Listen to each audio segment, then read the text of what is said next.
नमस्कार मित्रों, Shukla ji UP 32 channel में आपका स्वागत है। और आज हम इस वीडियो में बात करेंगे बागेश्वर धाम का क्या रहस्य है, बाबा जी सबके मन की बात कैसे जान लेते हैं। मित्रों, तो जो लोग नए हो वो चैनल को सब्सक्राइब कर ले और हम अपना वीडियो शुरू करते हैं। मित्रों, बागेश्वर धाम के चमत्कार की बात करें तो बागेश्वर धाम स्थान चमत्कारों से भरा हुआ है। यहाँ के जो महाराज हैं धीरेन्द्र कृष्ण शास्त्री जी, वह अपने श्रद्धालुओं की मन की बात उनके बिना बताए ही जान लेते हैं और उनके दुखों का, कष्टों का निवारण भी करते हैं।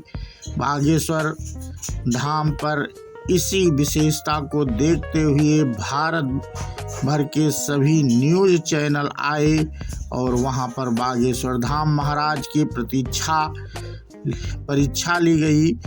बागेश्वर धाम महाराज ने उन सभी पत्रकारों से और उन सभी परीक्षा लेने वालों का भरपूर जवाब दिया और उन्हीं के जीवन की ऐसी घटनाएं और ऐसी दुखों के बारे में बताया कि बागेश्वर धाम के जो परीक्षा लेने आए पत्रकार थे वह भी बागेश्वर धाम के स्थल पर और बागेश्वर धाम महाराज के सामने नतमस्तक हो गए और इस प्रकार उनकी परीक्षा विफल हुई। कहते हैं ना, भगवान की कौन परीक्षा ले सकता है, तो इसी प्रकार का स्थान है बागेश्वर धाम। बागेश्वर धाम आने के लिए आपको छतरपुर आना पड़ेगा। मध्य प्रदेश के बुंदेलखंड में स्थित जिला छतरपुर के अंतर्गत राजनगर तहसील के अंतर्गत ग्राम गड़ा में स्थित है। बागेश्वर धाम प्रमुख धार्मिक स्थल है। बागेश्वर धाम हनुमान जी का प्रमुख धार्मिक स्थल है और यहाँ के महंत हनुमान जी के भक्त श्री धीरेन्द्र कृष्ण शास्त्री जी यहाँ के महाराज हैं। बागेश्वर धाम महाराज जी से मिलने के लिए आपको टोकन की आवश्यकता होती है। टोकन की आवश्यकता इसलिए होती है क्योंकि बागेश्वर धाम पर श्रद्धालुओं की बहुत ही अधिक भीड़ रहती है, इसलिए बागेश्वर धाम पर टोकन की व्यवस्था की गई है। क्या है बाबा बागेश्वर धाम के चमत्कारों का जुड़ा विवाद? विदेशी फंडिंग वाली इन संस्थाओं बागेश्वर धाम की सरकार वरना के बारे में आजकल सोशल मीडिया पर सारी पोस्ट की जा रही है। बागेश्वर धाम से इसलिए भड़के हैं मिशनरी। बागेश्वर धाम वाले पंडित धीरेन्द्र शास्त्री के विरोधियों से सवाल, पादरियों के सामने पागल बनकर नाच करना और दरगाहों पर चादर चढ़ाना अंधविश्वास श्रेणी में आएगा या नहीं? प्रतिदिन सूर्योदय होना भी चमत्कार है, फिर सूर्य का अस्ताचलगामी हो जाना भी चमत्कार है। बुध ग्रह पर 243 दिनों तक सूर्य का अस्त न होना भी चमत्कार है और बृहस्पति पर 10 घंटे में ही दिन रात का बीत जाना भी चमत्कार है। आप कहेंगे कि ये ग्रह तो स्पिन हो रहे हैं अपने ही अक्षर पर, तो मैं कहूँगा कि ये भी चमत्कार है। आप इसके पीछे ज़्यादा से ज़्यादा इनर्शिया, मोशन और ग्रेविटी समझा देंगे, मैं इसे भी चमत्कार बता दूंगा। इसलिए समस्या ये नहीं है कि कोई चमत्कार करता है, बल्कि मुद्दा ये है कि आपकी नज़र में चमत्कार क्या है। एक अंधे को आँख आ जाने पर उसे जो दुनिया दिखाई देती है वो चमत्कार ही चमत्कार है। हमने टीवी शोज में कई ऐसे मनोवैज्ञानिक देखे हैं, मन को पढ़ने वाले देखे हैं, जो सामने वाले के भाव को तुरंत बता देते हैं। ये एक अध्ययन है, अभ्यास है, कला है, कभी 100% सही भी हो सकता है तो कभी ऐसा भी हो सकता है कि कोई अनुमान ही ना लग पाए। ऐसे व्यक्ति को सारा सेटअप अपने हिसाब से चाहिए होता है, माहौल अनुकूल चाहिए होता है। जैसे एस्ट्रोलॉजी विज्ञान है वैसे ही मनोविज्ञान भी है।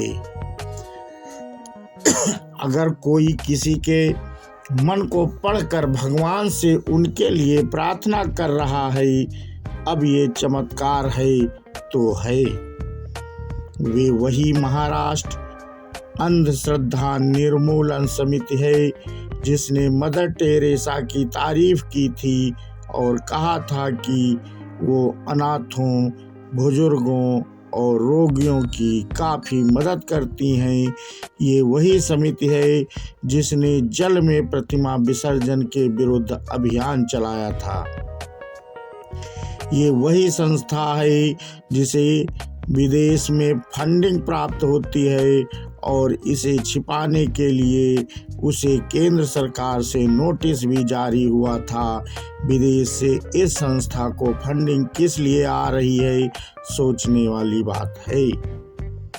आज अगर हमने इनका विरोध नहीं किया तो कल को ऐसी संस्थाएं बहुतायत में खड़ी हो जाएंगी और कहेंगी कि मंदिरों का अस्तित्व ही अंधविश्वास है और बड़ों के पांव छूना भी अंधविश्वास है। आप उसके पीछे का विज्ञान साबित करते रह जाएंगे और ये एक कानून पारित करवा कर ऐसी चीज़ों को प्रतिबंधित भी करवा दें तो कोई आश्चर्य वाली बात नहीं है। हाँ, पादरियों के सामने पागल बनकर नाच करना और दरगाहों पर चादर चढ़ाना इसकी श्रेणी में नहीं आएगा।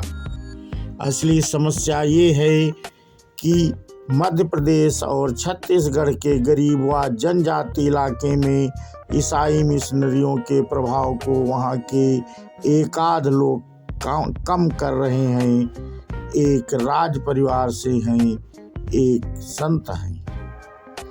घर वापसी के इन अभियानों ने उस खेमे की बेचैनी बढ़ा दी है जिसे सबसे ज़्यादा विदेशी फंडिंग प्राप्त होती है।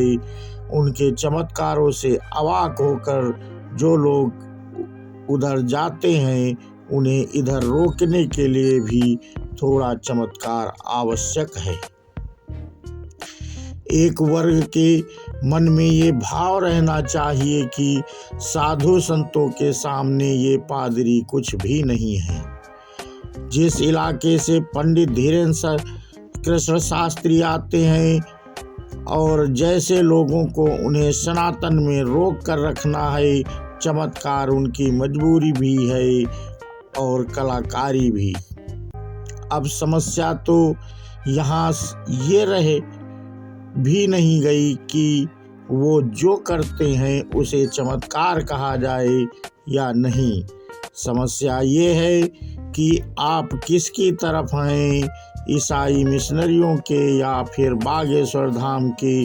एक 27 वर्ष का युवक इतना बड़ा कार्य कर रहा है तो उसका समर्थन तो बनता है। अक्सर जो नास्तिक होते हैं वो ये चुनौती देते हैं कि ईश्वर का अस्तित्व साबित कर के दिखाओ। असली चुनौती उन्हें दी जानी चाहिए कि वे ईश्वर के अस्तित्व को नकारने का सबूत साबित करें। इससे पूरा मुद्दा ही बदल जाता है। ऐसे ही धीरेन्द्र कृष्ण शास्त्री पर आरोप लगाने वालों को उन्होंने भी चुनौती दी कि दरबार में आए और उन्हें गलत साबित करें। जो समर्थन कर रहे हैं उन्हें साबित करने की जरूरत ही नहीं है कि वे चमत्कार करते हैं या नहीं। असल में चमत्कार कुछ नहीं है, ये तो अध्यात्म है या फिर विज्ञान। तुलसीदास के घर रामचरितमानस की चोरी करने गए लोगों को वहां से तीर धनुष के लिए 2 लोग कुटिया की रक्षा करते दिखे थे। इसी आसपास के जमाने में एक योगी ऐसे थे जो महीनों तक नदी में तैरते रहते थे। शंकराचार्य से लेकर महाअवतार बाबा जी तक चमत्कार और रहस्य तो भरे हैं। बागेश्वर धाम का सच क्या है? पंडित धीरेन्द्र शास्त्री की पीढ़ियां वहां पर सिद्ध करती आई हैं और छतरपुर की उस धरती पर हनुमान जी विराजमान हैं। वहां जाकर उनकी बातें सुनना, भगवान का दर्शन करना और पीठाधीश्वर द्वारा अपने लिए प्रार्थना करवाने में गलत कुछ भी नहीं है। ताजा घटनाक्रम से उनका फायदा ही हुआ है। न सिर्फ उनके भक्तों समर्थकों की संख्या बढ़ेगी, बल्कि धाम पर पहुंचने वालों की तादाद में वृद्धि होगी। जो उन्हें ना मानते हों, ये पोंगा पंडित ही समझते हों, घर वापसी के अभियान के लिए उनका समर्थन तो कर ही सकते हैं। जो ये भी नहीं कर सकते, वो बागेश्वर बालाजी के दर्शन तो कर ही सकते हैं।